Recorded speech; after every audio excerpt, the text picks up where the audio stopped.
വലിയ വലിയ വീടായൊക്കെ വിട്ടുകാണ്ട് പറ്റ ചെറുതായി പോകരുത്. കുറേ ആളുകൾക്ക് വലിയ രസമാണ്. എങ്ങനെയാ ബസ് പോവുക? ഓ, തൂങ്ങി പിടിച്ച് ഇടങ്ങേറാകണ്ടേ. ഞാൻ കാറിലല്ലാതെ ഇതുവരെ യാത്ര ചെയ്തിട്ടില്ല. ഫസ്റ്റ് ക്ലാസ് എയറോക്രാഫ്റ്റ് യാത്ര ചെയ്യുന്ന ആൾ എക്കോണമിയിലൊക്കെ ഇരിക്കാൻ കഴിയും.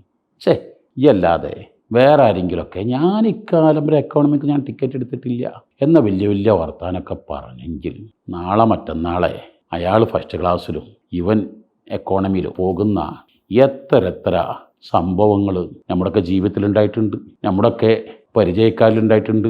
മാത്രമല്ല ഈ വാക്കോടുകൂടെ ശ്രോതാവിൻ്റെ മനസ്സാകെ ഇവനെക്കുറിച്ചുള്ള എല്ലാ മതിപ്പങ്ങ് തകർന്ന് ഇവരോട് വലിയ പുച്ഛമായി മാറുകയാണ് ചെയ്യുന്നത്. അപ്പോൾ പറയുമ്പോൾ ഒരാളെ വേദനിപ്പിക്കാതെ ആരെയും ചെറുതായി കാണാതെ പറയാൻ കഴിയണം. എക്കോണമിയിൽ യാത്ര ചെയ്യുന്ന ഒരുത്തനോട് ഞാൻ ഫസ്റ്റ് ക്ലാസ് ആണെന്ന് പറഞ്ഞ് എന്തിനവനെ വേദനിപ്പിക്കണം? നിങ്ങൾ ആ ഡോറിൽ കയറിക്കോളി, ഞാൻ കുറച്ച് കഴിഞ്ഞിട്ട് വരാം എന്നോ?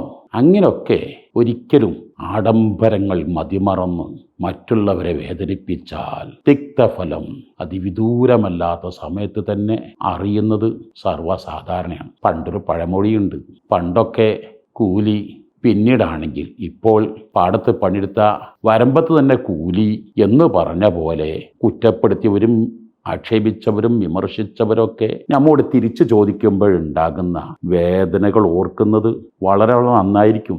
ഒരു കാലത്താൽ തിരിച്ചു ചോദിക്കും, മുമ്പ് നിങ്ങളോട് പറഞ്ഞത് ഓർമ്മയുണ്ടോ, ഞാൻ അപ്പോൾ അതിന് പറയുന്നില്ലെന്ന് പറഞ്ഞാൽ ആ ടെൻഷൻ എത്രമാത്രം ഉണ്ടായിരിക്കും. അതുകൊണ്ട് തന്നെ സുഖങ്ങളും സൗകര്യങ്ങളും സന്തോഷങ്ങളും ഒക്കെ മതിമറന്ന് ആഹ്ലാദിക്കാതെ അതിനൊക്കെ കാരണക്കാരായ ആരെല്ലാം ഉണ്ടോ, ഗുരുനാഥന്മാരും മാതാപിതാക്കളും അധ്യാപകന്മാരും സൃഷ്ടിച്ചു പടച്ച അല്ലാഹു സർവോപരി നന്ദി രേഖപ്പെടുത്തി റബ്ബിനോട് മനസ്സറിഞ്ഞ് ദുആ ചെയ്യ്. റബ്ബേ, നീ എന്നെ പരീക്ഷിക്കല്ല റബ്ബേ, അവനും നീ ഉയർത്തണേ അല്ലാ എന്ന മനസ്സറിഞ്ഞുള്ള പ്രാർത്ഥനകളും അതനുസരിച്ച് പ്രവർത്തനങ്ങളുമാണ് എന്നെന്നും നമ്മൾ ഇതൊക്കെ നിലനിൽക്കാൻ ഏറ്റവും നല്ലത്. അങ്ങനെയുള്ളവർക്ക് സുഖസൗകര്യങ്ങൾ അസ്തമിച്ചിട്ടില്ല, അവരുടെ സന്തോഷങ്ങൾ മങ്ങിയിട്ടില്ല.